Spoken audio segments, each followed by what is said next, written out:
ఇకపైనే తెలంగాణ ప్రభుత్వం ఫోకస్ చేసింది. సభ సాక్షిగానే బీఆర్ఎస్ అవినీతి బయట పెడతామని కాంగ్రెస్ చెబుతుంటే అదే సభలో ప్రభుత్వం కుట్రలను తిప్పికొడతామంటోంది బీఆర్ఎస్. దీంతో తెలంగాణ రాజకీయాలు హీటెక్కబోతున్నాయి. ఈ నేపథ్యంలో ప్రత్యేక అసెంబ్లీ సమావేశాల మీద ఉత్కంఠ నెలకొంది.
ప్రత్యేక అసెంబ్లీ సమావేశాల్లో కాళేశ్వరం నివేదికపైనే తెలంగాణ ప్రభుత్వం ఫోకస్ చేసింది. సభ సాక్షిగానే బీఆర్ఎస్ అవినీతి బయట పెడతామని కాంగ్రెస్ చెబుతుంటే అదే సభలో ప్రభుత్వం కుట్రలను తిప్పికొడతామంటోంది బీఆర్ఎస్. దీంతో తెలంగాణ రాజకీయాలు హీటెక్కబోతున్నాయి. ఈ నేపథ్యంలో ప్రత్యేక అసెంబ్లీ సమావేశాల మీద ఉత్కంఠ నెలకొంది. ఇక ఈ అంశంపై మరిన్ని అప్డేట్స్ ని మా ప్రతినిధి శ్రీనివాస్ లైవ్ లో అందిస్తారు. శ్రీనివాస్, తెలంగాణ అసెంబ్లీ సమావేశాల మీద ఇప్పుడు చర్చ జరుగుతోంది. ముఖ్యంగా కాళేశ్వరం ఇష్యూ మీదే తెలంగాణ ప్రభుత్వం అయితే ఫోకస్ పెట్టింది. ఎలా ఉండబోతుంది, డీటెయిల్స్ అంటే? జ్యోతి, ఇక తెలంగాణ అసెంబ్లీ సమావేశాలు రేపు ప్రారంభం కాబోతున్నాయి. ఇక ఈ సమావేశాలు చాలా వాడివేడిగా జరిగే అవకాశం ఉంది. మొత్తానికి గత ప్రభుత్వ హయాంలో నిర్మించిన కాళేశ్వరం ప్రాజెక్టుపై కాంగ్రెస్ ప్రతిపక్షంలో ఉండగా ఆరోపణలు చేసింది. అదే క్రమంలో ప్రభుత్వంలో వచ్చాక ఇక దానిపైన విచారణ చేసేందుకు కూడా గత కొంతకాలంగా కూడా మరి ఆ కాంగ్రెస్ ప్రభుత్వం ఇక ఇప్పటికే విజిలెన్స్ ఎంక్వైరీ పూర్తి చేయించింది. అలాగే మరి కాళేశ్వరం ప్రాజెక్టులో ముఖ్యంగా మేడిగడ్డ ప్రాజెక్టు ఉంది కదా, ఆ మేడిగడ్డ ప్రాజెక్టుకు సంబంధించిన అంశంలో 2 పిల్లర్లు కుంగిపోవడం కావచ్చు, ఒక పిల్లర్కు పగులు రావడం కావచ్చు, సో భారీగా అవినీతి జరిగిందంటూ ఆరోపణలు చేస్తూ గతంలో ప్రతిపక్షంలో ఉన్నప్పుడు చేసిన ఆరోపణలను నిజం చేస్తూ మరిక ప్రభుత్వం వచ్చాక కాంగ్రెస్ అయితే దీనిపై మరి విచారణ చేసేందుకు సిద్ధమైంది. అలాగే మరి జ్యుడిషియల్ కమిషన్ కూడా ఏర్పాటు చేసింది. జస్టిస్ పీస్ ఘోష్ కమిషన్ ఈ అంశంలో సుమారు 6 నెలలకు పైగా మరి విచారణ చేశారు. చాలామంది ఇంజనీర్లను కావచ్చు, అధికారులను కూడా విచారించి ముఖ్యంగా ఈ కాళేశ్వరం ప్రాజెక్టులో అప్పుడు ముఖ్యమంత్రిగా ఉన్న కేసీఆర్ను, అలాగే భారీ నీటిపారుదల శాఖ మంత్రిగా ఉన్న హరీష్ రావును, ఇక అప్పుడు ఆర్థిక శాఖ మంత్రిగా ఉన్న ఈటెల రాజేందర్ను కూడా విచారించిన సంగతి మనకు తెలిసిందే. ఈ నేపథ్యంలోనే విజిలెన్స్ ఎంక్వైరీ అయితే దాంట్లో విజిలెన్స్ ఎన్ఫోర్స్మెంట్ ఎంక్వైరీలో చాలామంది ఇంజనీర్లు, అధికారుల పాత్ర ఉన్నట్టు వారందరిపై క్రిమినల్ చర్యలు తీసుకోవాలి, అలాగే చట్టపరమైన చర్యలు తీసుకోవాలని మరి చెప్తున్న నేపథ్యంలో మరొక వైపు జ్యుడిషియల్ కమిషన్ అయితే 665 పేజీల నివేదికను రూపొందించి ప్రభుత్వానికి అందజేసింది.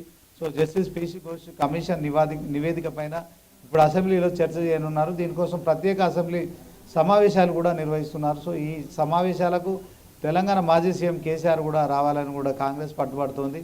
సో మరి మాజీ సీఎం కేసీఆర్ ఈ సమావేశాలకు హాజరవుతారా? మొత్తానికి కాంగ్రెస్ ప్రభుత్వం మరి ఏదైతే కాళేశ్వరం అంశంలో పీసీ ఘోష్ కమిషన్ నివేదికపై మరి చర్చ చేస్తూ కావచ్చు, తర్వాత మరి ఈ అసెంబ్లీ సమావేశాలు నిర్వహిస్తున్న సందర్భంగా ఓవరాల్గా అసెంబ్లీ సమావేశాలు అయితే చాలా ఉత్కంఠభరితంగా అయితే కొనసాగే అవకాశం ఉంది. సో మొత్తానికి కేసీఆర్ హాజరవుతారా లేదా అనే విషయం కూడా మరి ఒక సస్పెన్స్గా కొనసాగుతుంది.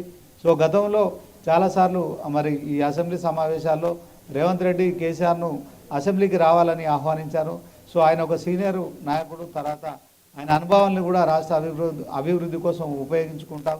సో ఖచ్చితంగా మీరు అసెంబ్లీకి రండి, అసెంబ్లీకి మీరు మాకు కొన్ని మీ అనుభవాలు చెప్పాలని కూడా పిలుస్తున్నప్పటికీ కూడా తెలంగాణ మాజీ సీఎం కేసీఆర్ అయితే ఇప్పటివరకు కేవలం ఒక ప్రమాణ స్వీకారం చేసిన సందర్భంలో కావచ్చు, అలాగే బడ్జెట్ ప్రవేశపెట్టిన సందర్భంలో కావచ్చు, సో ఒక గంట అరగంట మాత్రమే హాజరయ్యారు.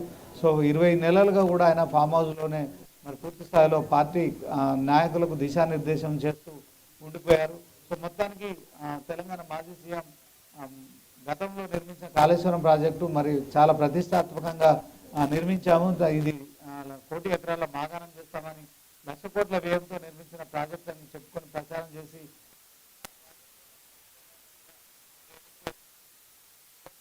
ఒక పిల్లర్కు పగులు రావడం కావచ్చు.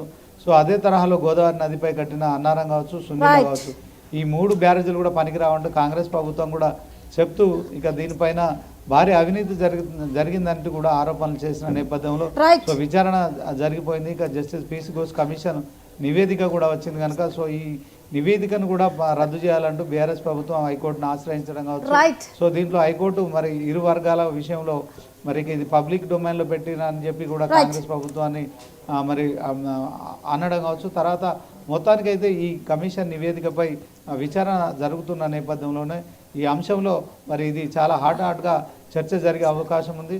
సో మొత్తానికి కేసీఆర్ కనుక అసెంబ్లీకి వస్తేనే ఈ చర్చ వాడివేడిగా జరిగే అవకాశం ఉంటుంది. సో దీంట్లో మరి హరీష్ రావు, కేటీఆర్లు మాత్రమే ఈ యొక్క ప్రభుత్వం అడుగుతున్న ప్రశ్నలు కావచ్చు, కాళేశ్వరం కమిషన్ నివేదికపై శ్రీనివాస్.